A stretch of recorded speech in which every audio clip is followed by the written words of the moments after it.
Sub collector కార్యాలయంలో సోమవారం RDO Vijay కుమారి ఆధ్వర్యంలో నిర్వహించిన డివిజనల్ ప్రజావాణిలో ప్రజల నుంచి మొత్తం 9 వినతులు స్వీకరించారు.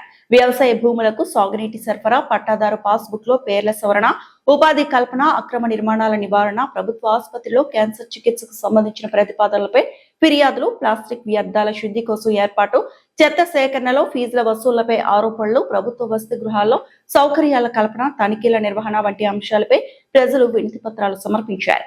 ప్రతి ఫిర్యాదును క్షుణ్ణంగా పరిశీలించిన ఆర్డీఓ విజయ్ కుమారి పరిధిలోని సమస్యలను సంబంధిత శాఖల అధికారులు వెంటనే పరిష్కరించాలని ఆదేశించారు. ఇతర శాఖలకు సంబంధించిన వినతులను ఉన్నతాధికారుల దృష్టికి తీసుకెళ్లి తగిన చర్యలు చేపడతామని ఆమె తెలిపారు. కార్యక్రమంలోని వివిధ ప్రభుత్వ శాఖల అధికారులు పాల్గొన్నారు.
కోసం మా ఛానల్ని సబ్స్క్రైబ్ చేయండి.